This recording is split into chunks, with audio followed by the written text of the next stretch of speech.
Is anyone still there? Heyo! Welcome to the Wicked Pixelated podcast. I am one of your hosts, Aneudys. Join with me, as always, my good friend Mike. If you're listening to this, you probably found us over at facebook.com/groups/wickedpixelated, where we upload this show. Well, we upload it on Soundcloud so that we can show up on iTunes, but then we share it on Facebook.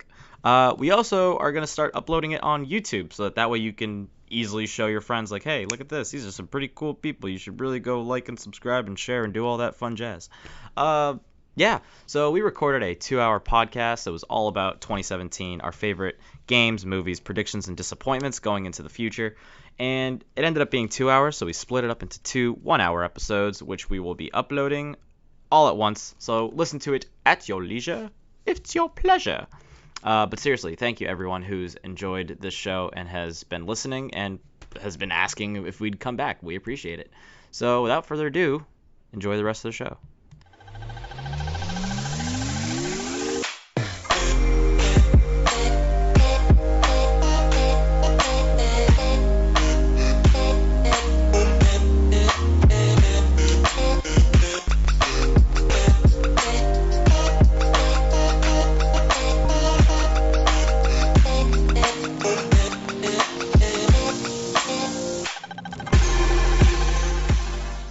That's what I'll do. When I clap, we'll jump into recording.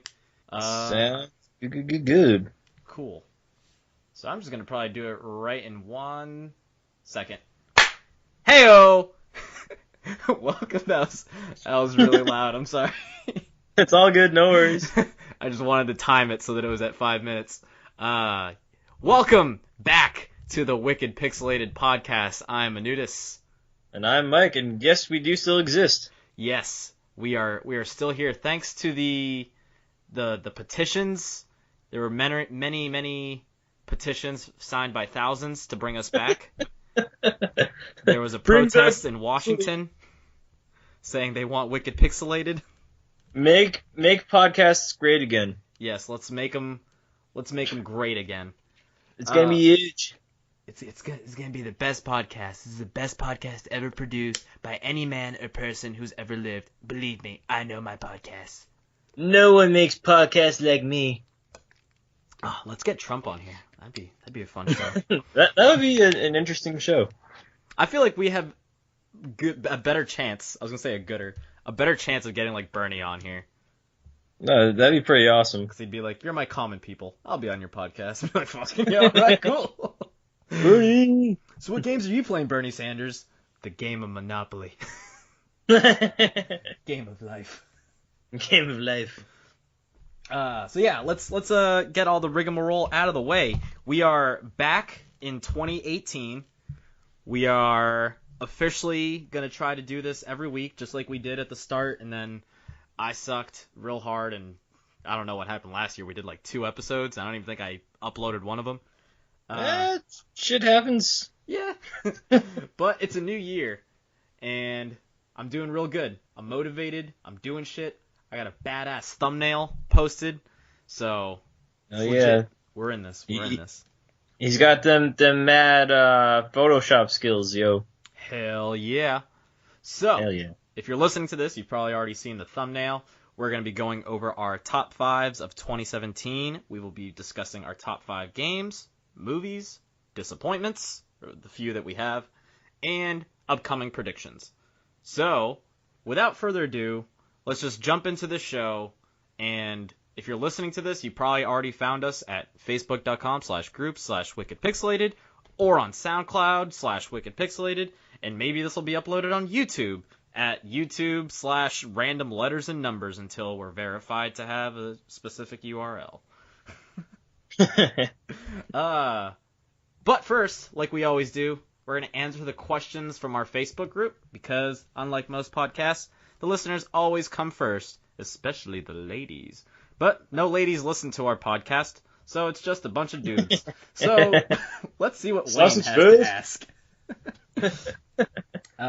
Mike, this is a question for you since you have a Nintendo Switch. What are your thoughts on the upcoming rumored Direct from Wayne Charette? Yep. Wayne Charette, yeah, my boy back from college. Yeah, that's a very good question. So I'm not sure if you've been following this news, but recently there was a leak um from somebody who claimed to be from Nintendo about an upcoming firmware update for the Switch. Have you heard about that? Yeah, they're gonna finally add YouTube and I think Netflix and those things to it. Yeah, so that was leaked, but then there were rumors that like, oh, it was fake or whatever, but honestly, like I hope at least some of that was true because a lot of the updates for that leak they were pretty substantial and yeah, I mean substantial for like the Switch. I mean in terms of like other consoles and stuff that most of them already have, but Hmm. like there was stuff for like themes, like different backgrounds you can set. They Uh were even getting rid of that damn phone app to talk, right? Like for online communication, you don't need a phone app. It'll yeah, just be like a fucking headset, like a yeah, goddamn regular console.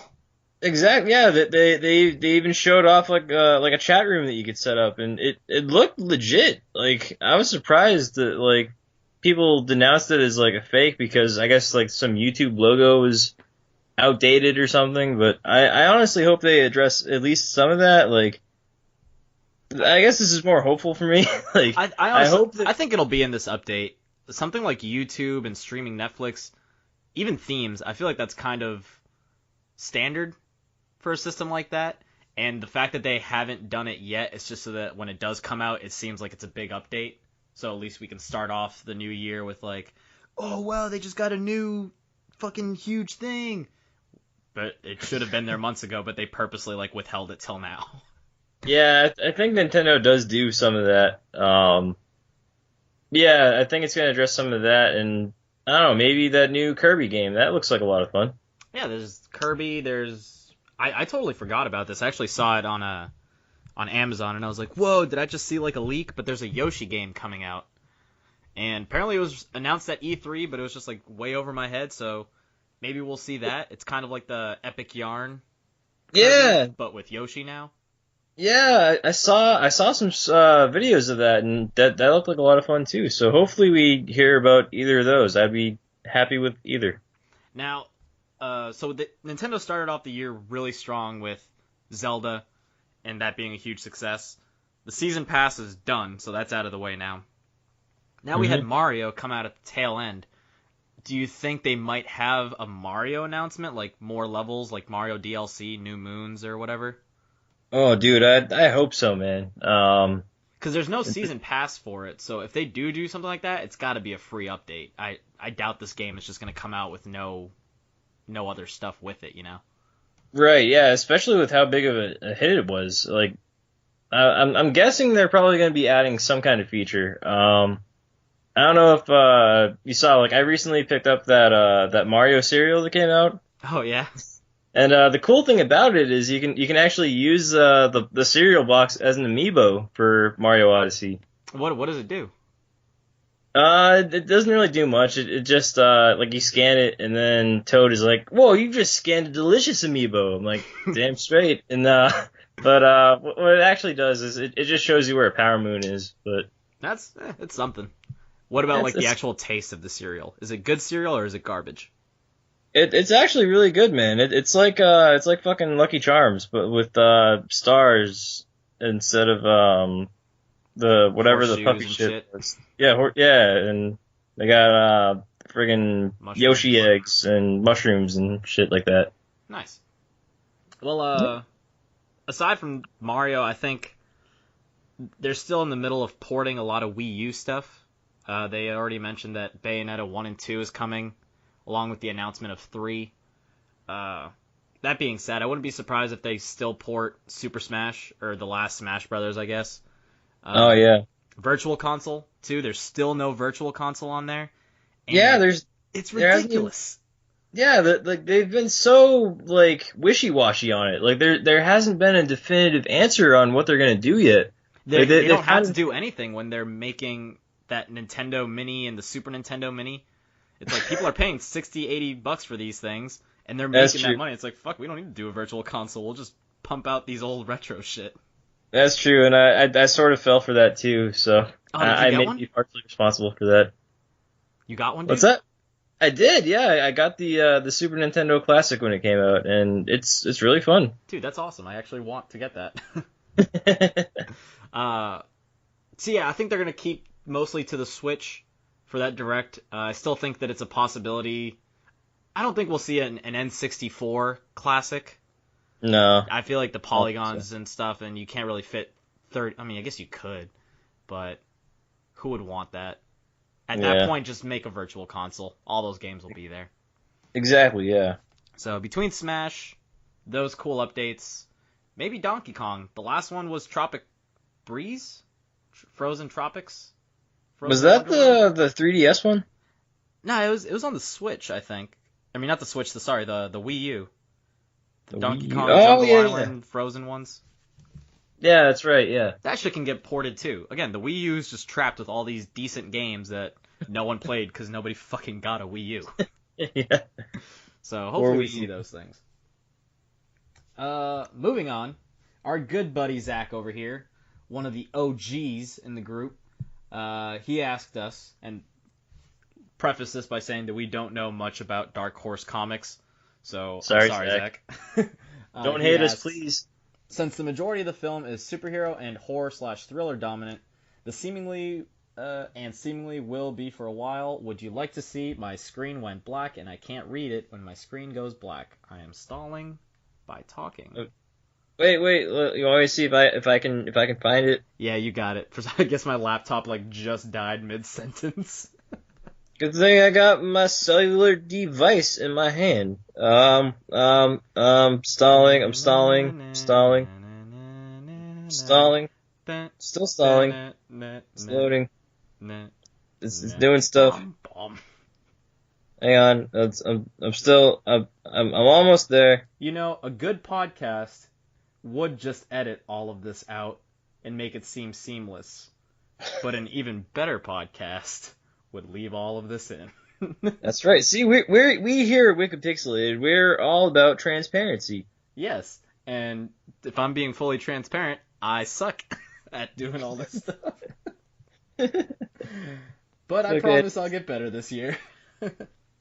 It's a work in progress. Oh, okay. Hang on. I think we're getting somewhere now. I got it. Ah, damn Since it. the I'm majority sorry. of film is superhero and horror thriller dominant, and seemingly will be for a while, would you like to see Dark Horse Comics step into the cinematic world? Or should Hellboy be the main staple with the reboot quickly approaching?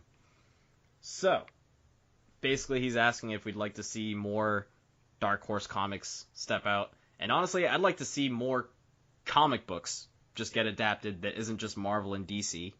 I don't know who published it, but Gerard Way, the singer of My Chemical Romance, he did a really cool comic called The Umbrella Chronicles, or no, The Umbrella Academy.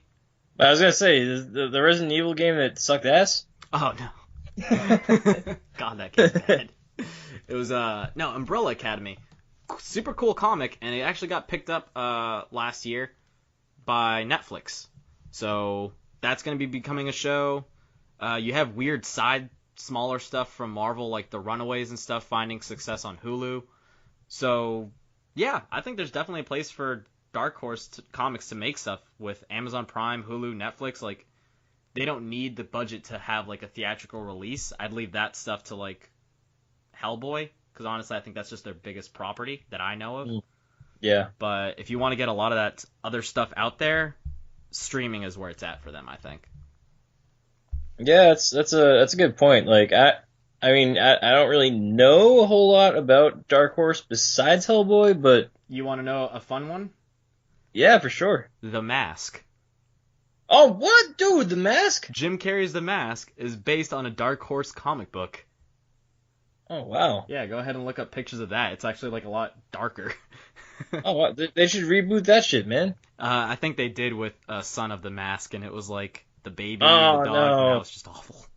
I totally forgot about that abortion of a movie. Curse you, Jamie Kennedy. But for me, I'd like to see Image Comics do some stuff. I think they're Image. right up there above Dark Horse. No offense, Zach, but like shit like Descender, I fucking love, and I just can't wait till Netflix makes a TV show of it. Walking Dead is really, really losing fans. Like each year, views just keep dropping. So when that inevitably ends, if they were to do another Image Comics, I think Saga would be the next one for them to do. That's their biggest comic out right now, aside from Walking Dead. So, yeah, there's plenty of stuff out there to come out. Can you tell me a little bit about Image Comics and Saga? Because I'm not really familiar with this company. So, I don't really know too much about Saga. I always hear about it. I have a couple of the comics, but I never actually read them yet because I have like just a freaking stockpile of backlog of shit that I'll never get around to. So really, I can't say much shit about Saga other than it's been around for probably close to 7-8 years now. So It's finding some success if it's coming out at this rate, you know. Yeah, for sure. Follows the story of like these weird interplanetary species and their kid, and then the kid grows up throughout the comics. So yeah, it follows that kid's life or this family or whatever. But, or their saga.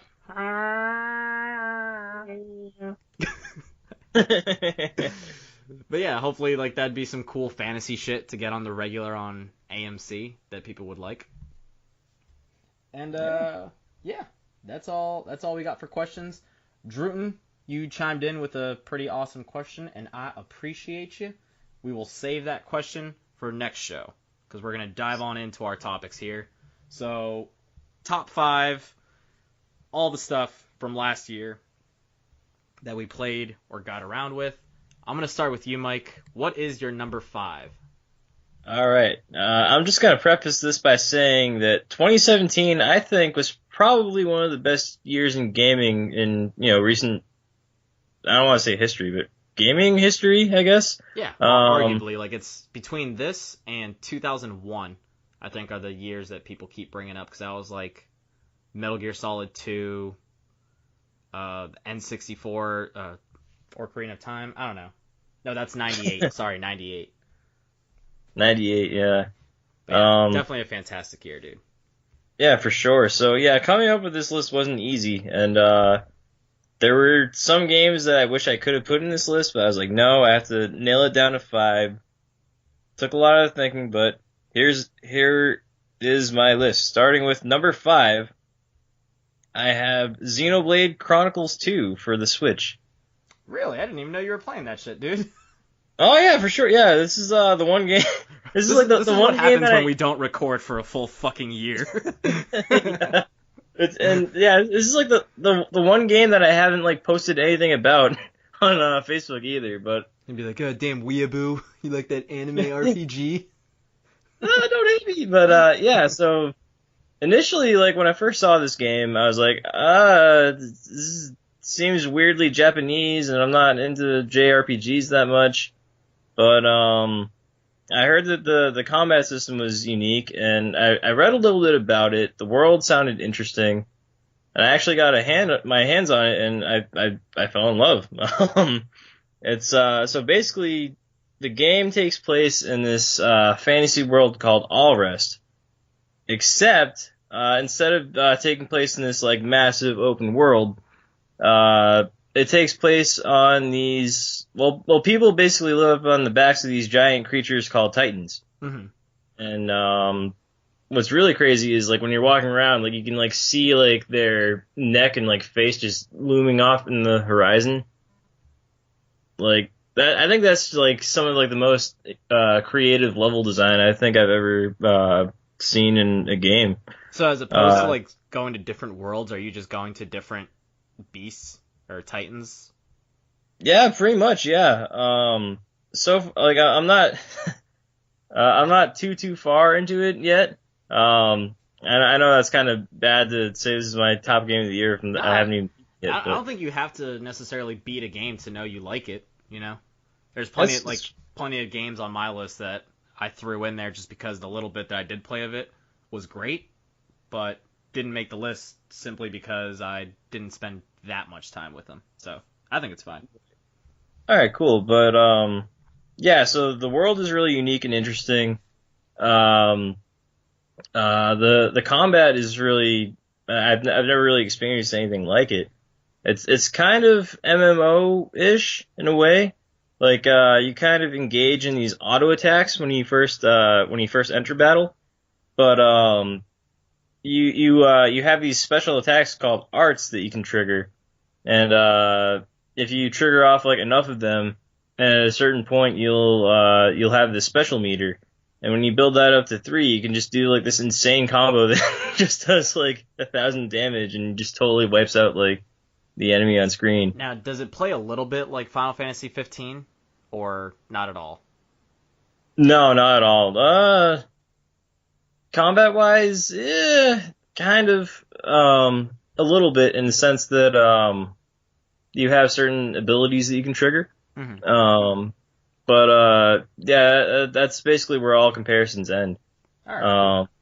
There is this really interesting mechanic to the game where you collect these different, yeah, they're kind of like living weapon characters called blades, and it's kind of like a Pokemon-like mechanic. You switch to different blades to use different weapons and have different Abilities special and shit. attacks and yeah, and shit like that. Yeah.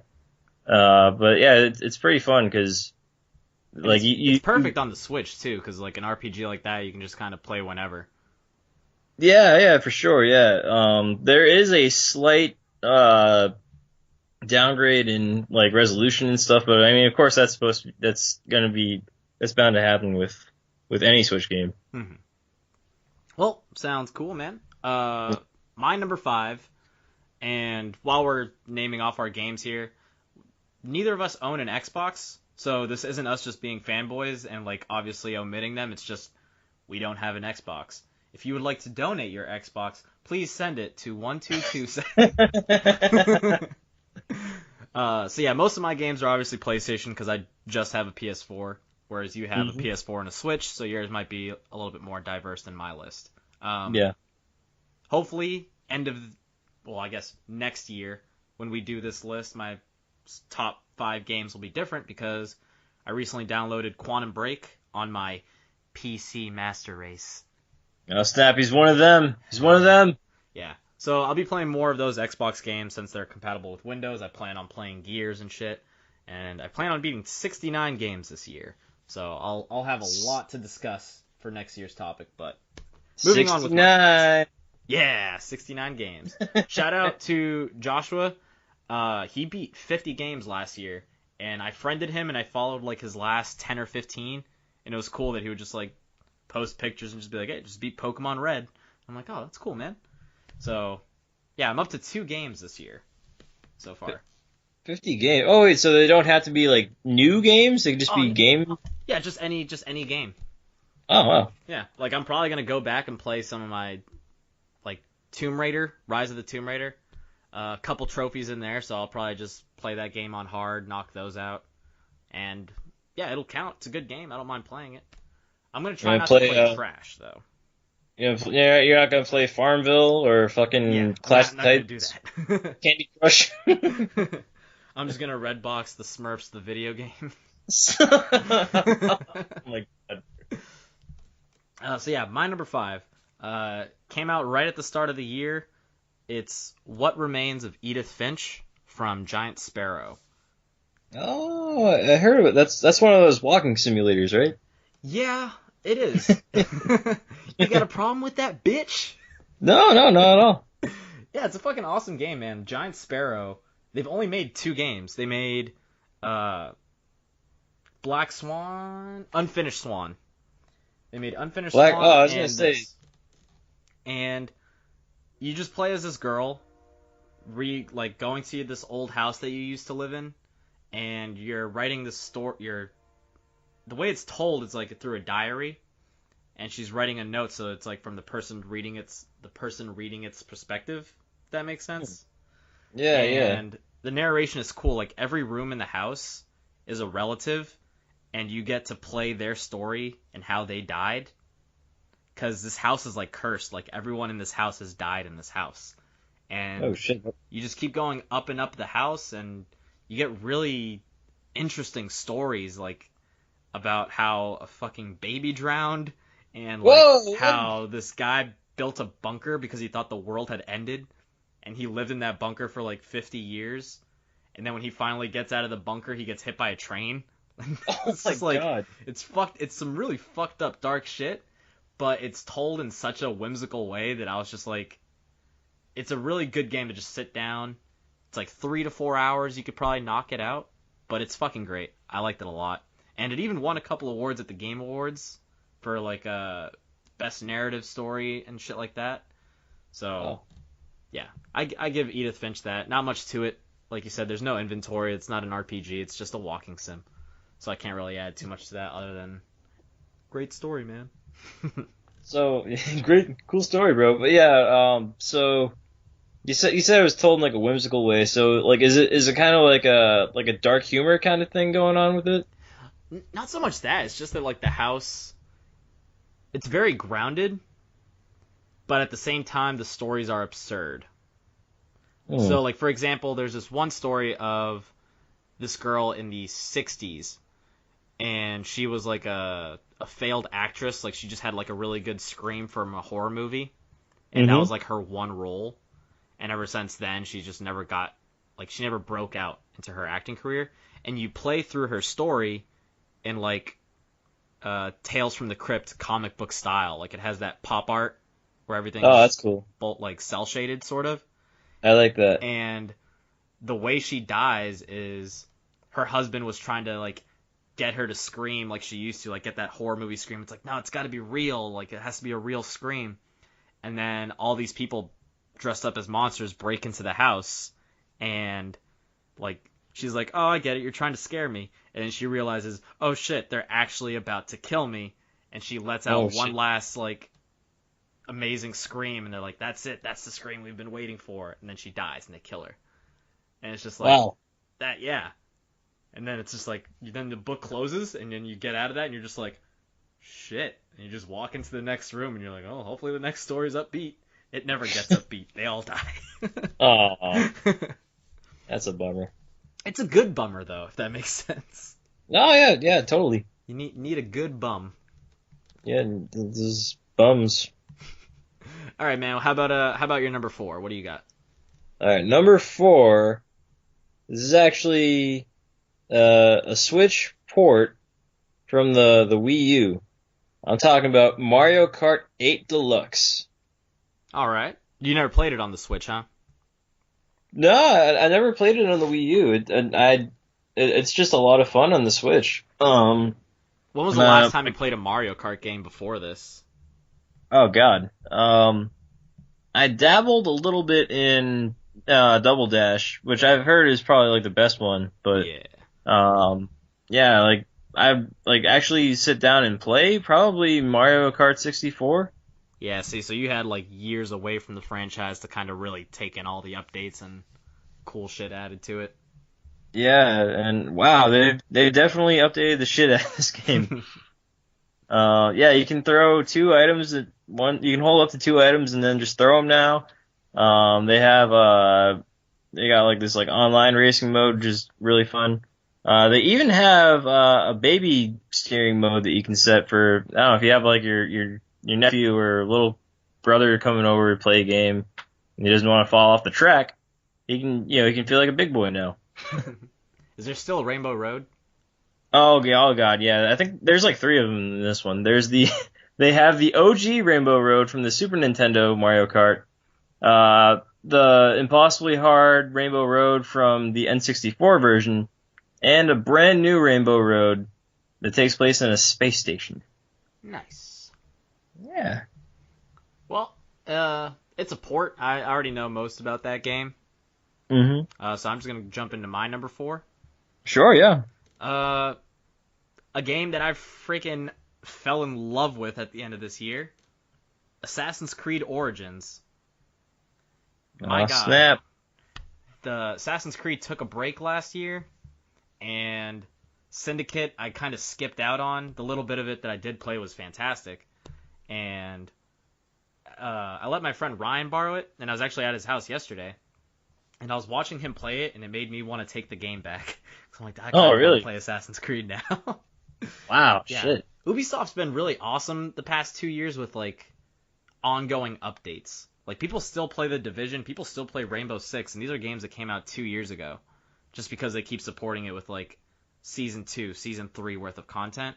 And I feel like they're going to do that with Assassin's Creed. Like, they never said that they were going to make another one for this year, but I wouldn't be surprised if they didn't. And they just kept updating this one. They do this really cool thing with the trials, where each month or week, I think it's each week, you go in, there's new missions on the map where you face different Egyptian gods. So after the first 4, they replay them again, so that way people who are just getting the game can still try them out and enjoy them. And just overall, the game's combat was overhauled. There's a loot system, there's gear, and the map, again, open world phobia. I saw that map and I was like, yeah, no. And then as long as I stuck with it and I powered through and I fucking loved it. I just fast traveled where I needed to, rode my horse and hit people. Wow. Yeah, it was a really great game this year. Yeah, this sounds like a huge improvement from the series overall, because, God, what was the last one I played? I think the last one I played was probably 3, and I never even beat it because at that point, I just had Assassin's Creed fatigue from all the adventures with Ezio, as awesome as they were. But by that point, I was like, all right, I think I need a little break from Assassin's Creed now. You never got around to Black Flag, huh? No, I never did, but it looked really cool, the pirate shit and all that shit. Yeah, it was good. Unity is the one that broke me. Is that the ultra glitchy one? Yeah, that was the one set in France. And you could see people's like eyeballs and brains and disembodied mouths just floating in space. Yeah, it was like the launch of the PS4, so they're like, look how many fucking people we have in the crowd. And it was like, wow, that's impressive. And you get the game and it's like, there's too many people in the fucking crowd. So the game would like break. Oh man. Syndicate improved on a lot of things, but it also added a bunch of more, like, the thing with Assassin's Creed is they just kept adding on features to the point that it was just like overwhelming and you had a bunch of shit to micromanage and do, whereas Assassin's Creed gets rid of mostly all of that and just keeps the good bits and plays around with some new things, like the loot system, like I said, the fact that you can carry 2 bows and 2 heavy weapons, and I'm like using different weapons depending on which area I'm in. Like, oh, these are heavy guys, so I'm going to have my shield that blocks more damage from them, or I'll use this type of arrow so I can kill them from far away without having to get up close. And oh, wow. Stealth. So you actually have they dropped stealth from this game is another huge thing. Like, they don't punish you like if you'd fail a mission where it'd be like, oh, desynchronize. It would just be like, nope, enemies are going to attack you, just fight your way through now. And I'm like, I'm okay with that. That's cool. Yeah, I'll definitely have to pick that up at some point. And the character himself of Bayek is just, he's a cool, and Ezio is a great, and we haven't had a good Assassin's Creed character, I think, since him. And I think Bayek brought it back. He brought back the cool assassin. Now, how would you rank him like against Ezio? Would you say he's cooler or just cool? I'd say cooler. Really? Yeah, and that's kind of saying a lot, because Ezio had 3 games to get to know him. Yeah. But there's this one mission with Bayek where, again, you just run into missions. I'm walking, and there's this lady on a cliff, and she's about to kill herself. And oh, shit. You walk up to the cliff, and you just talk to her, and you talk her out of it. And Bayek is just, like, super down to earth. He's like, don't do this, like, life gets hard. I'm sorry, I can't help you. I'm not going to stop you, but, I'm here if you want to talk. And then you talk her out of it, and then you just walk her to her boat. Mission complete. And it was just like, missions like that in the game where you just get to know the character, and he just shoots the shit. Like, other characters are like, oh no, my crops were stolen, get him back.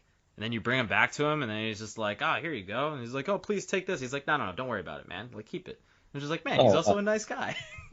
That's really cool. That sounds almost like Witcher 3 in the sense that you have these different side quests that you can do that tell you not only more about Geralt himself, but really like the world around you.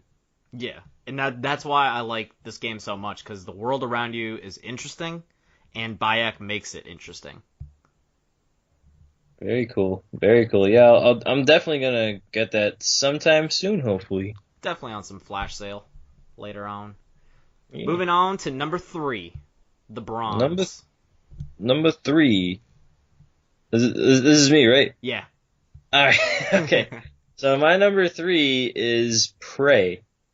Ooh, yeah, you're getting around to that.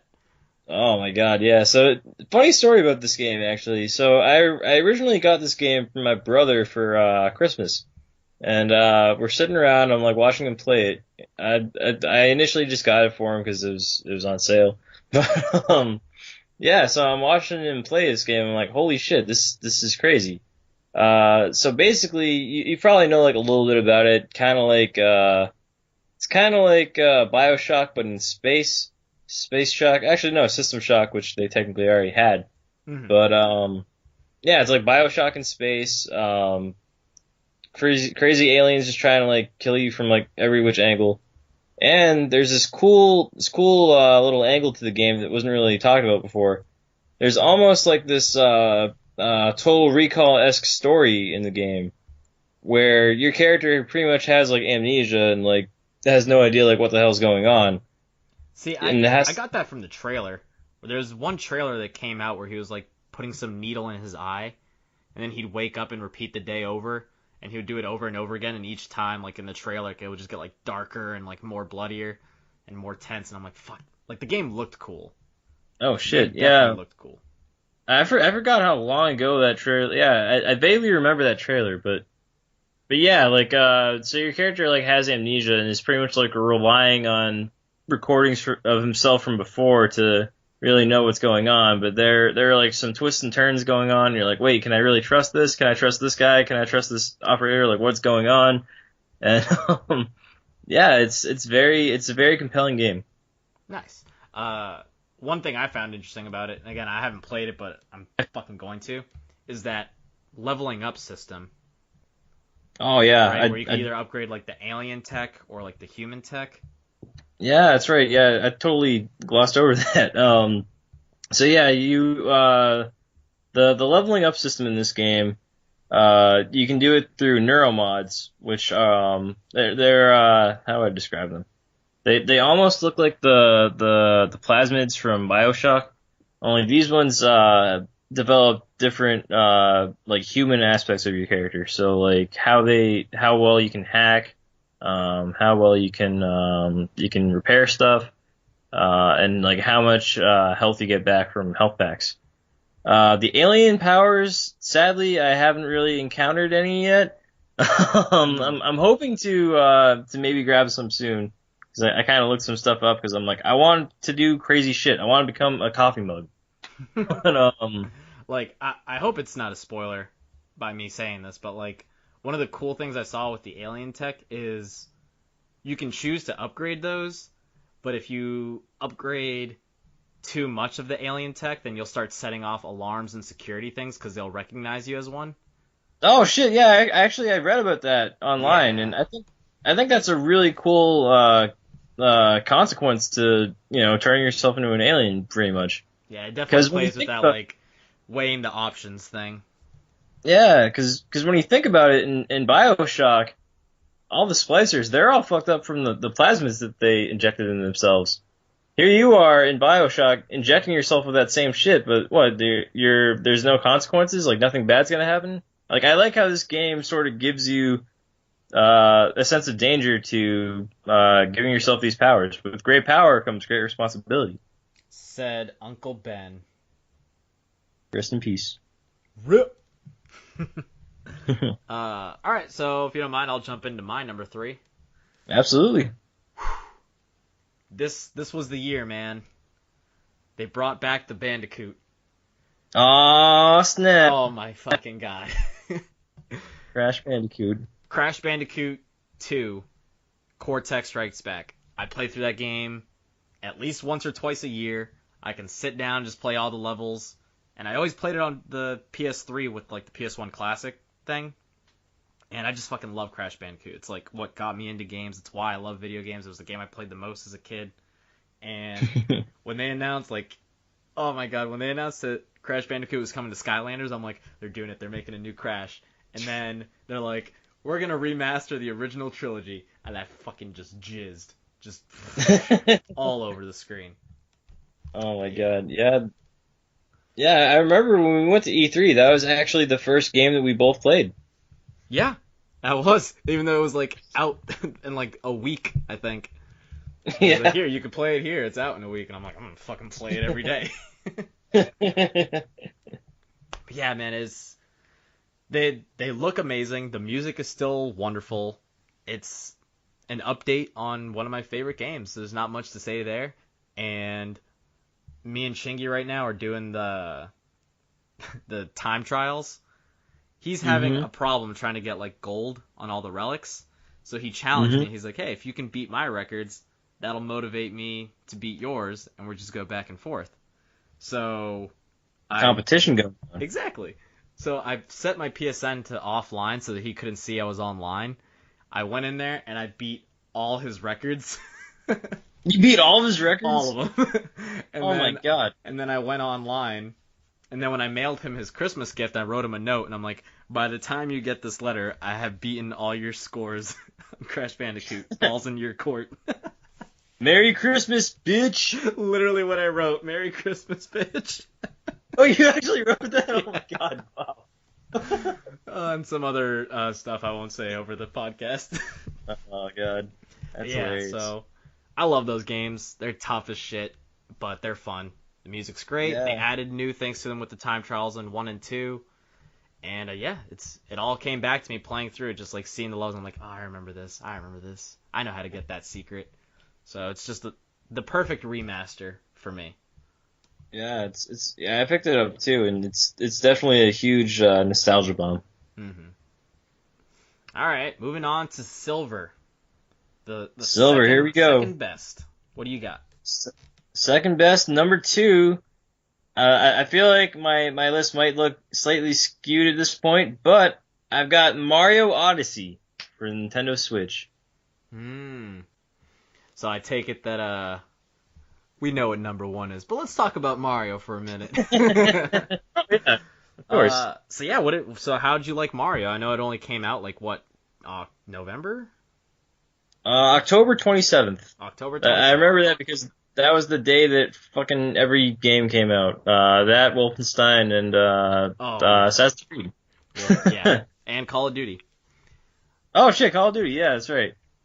All right, yeah. So October 27th. What, you've had that game for a good 2 months now? How are you liking it? It's obviously number 2. Oh, So dude, I love it, man. Like the platforming, I think, is just absolutely top notch, perfect in this game. The new capture mechanic is a whole lot of fun, and yeah, it's the perfect Switch game, I think, because a lot of these moons are easily findable. That a lot of them are just like right in plain sight. So if you've just got like a quick minute, like if you're waiting, like getting like an oil change or something, you can just like pop out your Switch. Oh look, I got a moon, and so that's a lot of fun.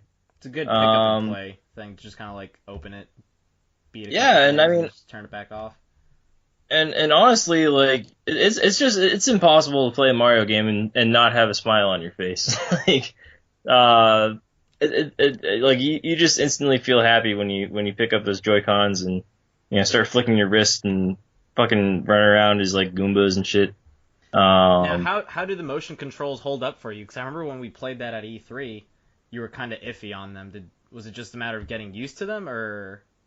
Okay, so what happened there was the Nintendo rep just didn't know how to explain how to use the motion controls to me. Mm-hmm. She was like, "Oh yeah, you just gotta move your arms around like crazy." I'm like, "What?"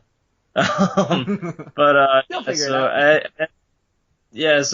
I found out how to do this special attack where you throw your hat around you. It was actually much easier than the Nintendo rep made it out to be. But yeah, it's a lot of fun, and they even include segments where you play as 2D Mario, which I thought was really interesting. That was one of those things. Maybe it was just for me avoiding trailers, but I never saw that until the game came out, and I started seeing those like screenshots and clips. I was like, oh shit, they included that segment in there. That's pretty cool. Yeah, and I mean, It's a total return to the Mario 64 style of gameplay, which it really introduced the 3D genre when you think about it, Mario 64. But yeah, so it's a total callback to my childhood. That was the first Mario game I played, and yeah, I'm definitely enjoying it. Haven't stopped playing since. Good. Hopefully we get some more updates on that.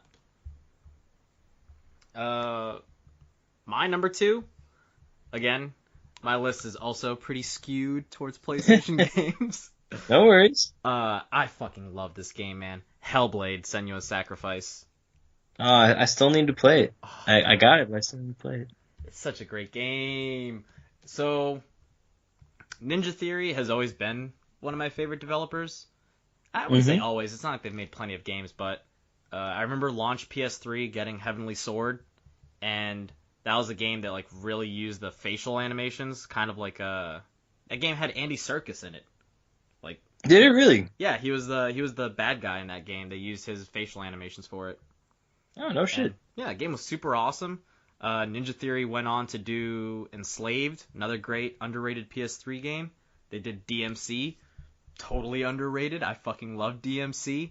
And then suddenly they just like went off the map. Instead of doing those big AAA things, they decided to make this one, what they call like a AAA indie, which I guess would just be a double A game, where Double A, it was a double 30, A battery.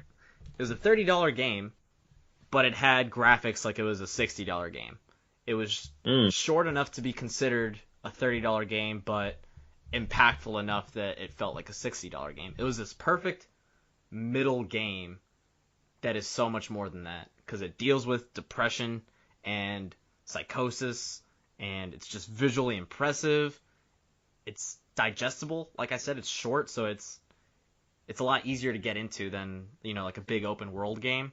And at that Yeah. price point, it just made it more accessible for people. So I'm very happy that game was a success for them. They've already broke even. They're already profitable. Unlike fucking huge games that don't really sell that well. Oh, So that's crazy. yeah, Hellblade's just a fucking awesome game, and I recommend it to people anytime it's on sale. Wow. Yeah, I'll have to pick that up. I think we definitely need more games like that, I think. I mean, obviously, like, studios are spending, a ridiculous amount of money on games, and, they're not really making much profits. And I think, to be honest, like, there are so many open world games out there that, just suck up, like, hundreds of hours of your life. I think, now and then we do need, like, a little shorter experience, I think, to sort of, add some diversity to our gaming. And one of the cool things it does too, which doesn't really get talked about much, but the game focuses on one person, Senua, and she is just wonderfully acted. The other characters that you see throughout the game, which there's only like 3 or 4 people, Hmm. they're actual live actors. Like they did that FMV thing where it's just like, oh hey, that's a real guy superimposed into the game. But they put it with all this like weird mystical psychosis special effects that it looks like an illusion. But you'd look at it and be Whoa. like, holy shit, look at the graphics, it looks so real. And it's like, it is real. That's an actual actor. Like that's a person. You just can't. Damn. They just put so many like filters and effects on it that it just kind of looks like it's a video game, but it's a real person just showing up in front of you. So it's FMV done right. Exactly. Exactly. Wow. So wonderful game. Now let's move into the number one because I'm sure we both have different number ones. Yeah. Well, I think by now, like you said, my number one should be pretty obvious. It's Zelda Super Breath Meat of the Boy. Wild. Oh. um, Yeah, Breath of the Wild. So, take me through your journey on this game. oh man. All right. So, when I started playing, I was a weakling on the plateau in the center of the map. A noob, I as we died call it. probably 20 times in that very opening area. Um, and then, slowly I found my bearings and started slaying monsters like there's no tomorrow.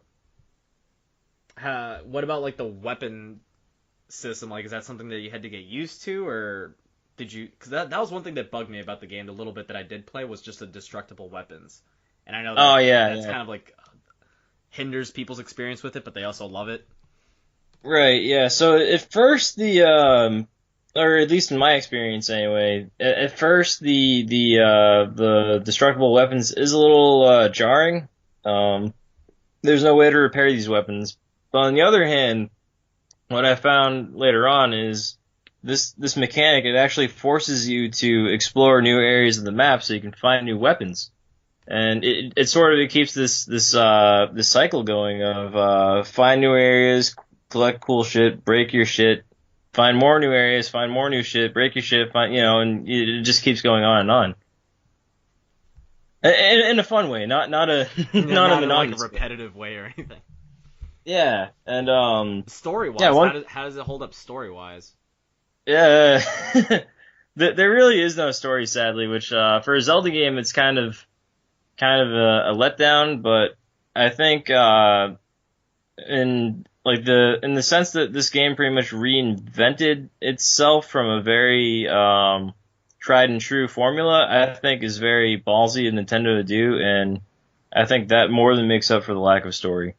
And that I mechanic it's on its own is like it's a portable system, and just the ability to just roam around and just do side quests and random things is suited for that. If you're playing a story-based Zelda game, it would be annoying to have to be like, oh, I gotta wait for this long dialogue thing to end before I can pause and save and put it away, you know?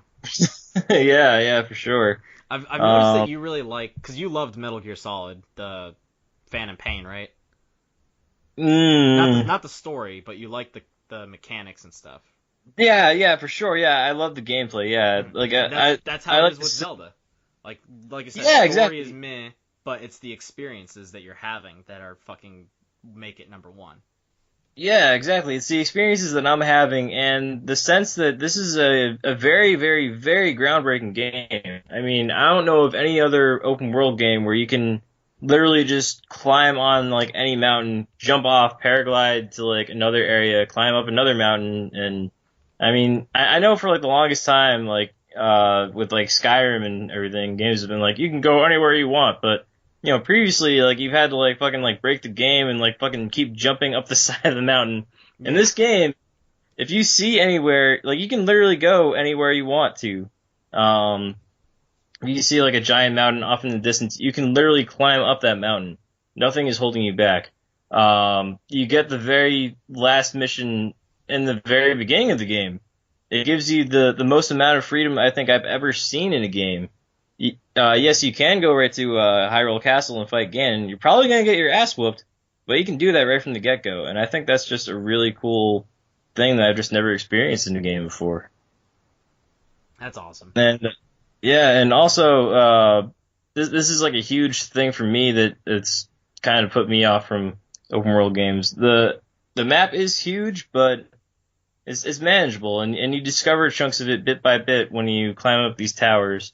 Hmm. And thankfully, when you do climb these towers, you're not cluttered up with these different icons. You just have this huge area that really opens itself up for you to go out and explore on your own without having to worry about stupid icons.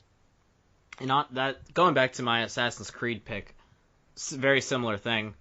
Huge map, but they cut out a lot of the fat, so there's not like a clusterfuck of icons on the screen, which I makes it love that. Yeah. which again is also manageable. So if you need another big open world game, play Assassin's Creed Origins on Switch. Oh wait, you can't. No. Someday, Soon, hopefully. soon. Who knows? Nintendo Direct could be. Who uh, knows? All right. Let's hear my your number one. my number one. What do you think my number one is? I want to hear what you think it is. Oh God, your number one? Oh man. Wolfenstein? Ooh, it is not. A lot of Oh, people would probably say Horizon Zero Dawn. I'm gonna have to say Persona 5. oh snap. Sweet motherfucking Persona 5. Uh, like, I love RPGs, but I'm very selective with RPGs because RPGs require you to invest hundreds, well, maybe not hundreds, but just 80-hour plus RPGs. Persona 5, I beat it clocked in about 125, I think, around there, on Huh. my first playthrough. And you damn Wait. right I'm going to play this game more than once. Oh shit. it, again, because I love Persona 4 Golden. I've beaten it multiple times. And Persona 4 Golden is essentially just the PS2 game. There hasn't been a proper Persona since the PS2, and Persona 5 had been delayed for years on end. It even fucking skipped the February. It was supposed to come out on Valentine's Day, and then they pushed that Hmm. shit to April. Oh But yeah, wow. I fucking loved it, man. The dungeons were interesting. The characters were fascinating. Uh, Some characters I could do without, honestly. But Hmm. overall, when you get their backstories, everyone's unique in their own way. So Interesting. I give it So a 10. I'm not quite familiar with the or not as familiar with the Persona series as you are, but so as far as I know, it's basically like a JRPG slash social simulator combination thing. Yeah, it's half Pokemon, half dating sim. Oh, that sounds like a very interesting combination. Yeah, like so during the day, the game takes place over a year, a school year cycle. So Hmm. once you get past the tutorial, which is long, but once it lets you go to do stuff, during the day you hang out with whoever you want to hang out with and you build their social link. So you can hang out with this person knowing that the more you hang out with them, the stronger your magic types will get or the stronger your dark types will get kind of thing. Hmm. So you devote your time to that person during the day while also still studying or going to the restaurant or hanging out with your other friends, like so you can have like an even stats going up. And then Hmm. at night is when you go into the dungeon and you play the turn-based combat that's like Pokemon, where you can capture these personas, you fuse them together to transfer whatever moves that you want into a stronger persona, and then you fuse that with another one to get a stronger one with the move set that you want. And you can Oh, only I do get so it. much at night because you only have so much energy. So like, if you're low on health and you have no more potions, it's just like, well, gonna have to tap out. And then you get out of there, you go into the day, you hang out with friends, you go there at night, and you do that for a whole year. But it's, Wow. it's so much more complicated than that. Um, with every game, there's always like this murder mystery going around. So you're a high school kid, and all these people have corrupt hearts, and you're going into their minds or their true hearts and taking the corruption out of them, making them confess to whatever they did or whatever bullshit. So you're known as the Phantom Thieves, and it's just it's so stylistic. The music, Persona has always nailed the music, and I feel like that's the only reason this game gets delayed because they're like, all right, you're gonna hear the same song in this dungeon for hundreds of hours. The song's got to be good. And sure enough, it is. Where I can just hear the Nice. same song for 100 hours and be like, you'll never see it coming. Just keep playing. Gotta love the Japanese. Gotta love the Japanese. Yeah, great game. That'll probably be one of my games that I'll beat again this year. Just because there's room for improvement. Because your stats carry over, so it's like, oh, now I don't have to spend as much time doing these things, and I can start talking to other people and seeing the other dialogue options that I missed. Because it's Oh shit! So impossible. is it kind of like New Game Plus kinda? Kind of like Nuke Game Plus, yeah, because it's impossible to do everything on your first go around. It just is. But once you start the New Game Plus, your stats are already maxed out, so it's just like talking to this person requires you to have like level 3 confidence, and like you couldn't talk to him until you were halfway through the game. But now I can start the game and talk to this person right away and start building his social link right away and max it out sooner so that I can max out this one sooner and so on and so forth. Oh shit! Yeah. And even the personas transferred over, so it's basically just kind of the dungeons just become easier, and then that way you can enjoy more of the story that you missed out on the first go ahead, which is why I don't like playing it. That's why when I beat it, I didn't jump right back into New Game Plus. What am I trying to say? Purposely. That's the word. Purposely. I purposely didn't play New Game Plus. I wanted to wait a year so that way I can go back in and have it all fresh again because I have bad memory. Yeah. Oh yeah, this definitely sounds like a very deep game. Faux show. You want to knock out some honorable mentions there? Because there's definitely some games I know we missed. Yeah, for sure. Yeah. Do you want to just breeze through them or just go in depth with them? Just read them off. All right. So honorable mentions. I've got Wolfenstein 2. That's on mine as well. Sadly, I haven't gotten around to this yet because I'm still working on the first one. I'm in the section in the first one where these fucking Nazi zombie robots, almost zombies, Nazi robots keep fucking swarming me, and I keep dying and getting frustrated. So that's on there. And then I also have Shadow of War, which this is a game that I picked up and I really enjoyed at first.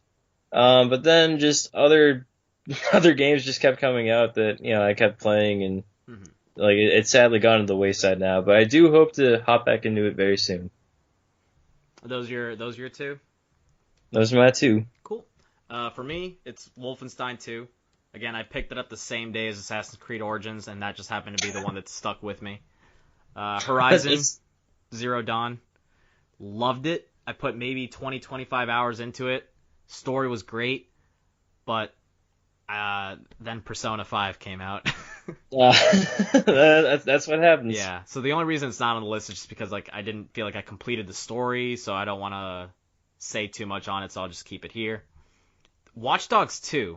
It came out in 2016, but I didn't play it until last year, because I bought it in 2016, but I played it last year, and I fucking loved it. It was great. And finally, Life is Strange Before the Storm. That game had no right to be as good as it was, and I fucking loved it. So... I know. We got a behind the scenes look at that game actually too at E3. Oh yeah, we did because we're cool. We did. Yeah, that's. I think these honorable mentions, like I think these in and of themselves are just a testament to like how insanely awesome this year was for gaming. Absolutely, man. We are going on an hour, which means with what we have left, this is probably going to be another hour. So strap in, folks. Wait, are we doing this? We're hopping in the other stuff too? Do you want to do the other stuff too? If people are cool for listening for like another hour, sure. All right. How about this? How about I say goodbye? Well, not really. Like we'll keep recording, but I'll piece this out. So like I can upload this first hour and it'll just be our games, and then we'll see how long the other hour is, and then we'll upload that. Okay, yeah, that sounds good. Yeah, because we're on a roll here, but we don't wanna wear out on our peeps. Yeah. So, hypothetically, if this episode was ending, thank you for listening to the Wicked Pixelated podcast. You can find us on Facebook at facebook.com/groups/wickedpixelated. You can follow me on Twitter at wickedpixelated and Instagram Wicked Pixelated, YouTube Wicked Pixelated. Just look up Wicked Pixelated on Pornhub. Look up Wicked Pixelated on Craigslist. You can look up Wicked Pixelated on Ask Jeeves. And that'll be the first segment. And we'll tune in whenever, maybe, for the top 5 movies as we continue rolling on to the next segment.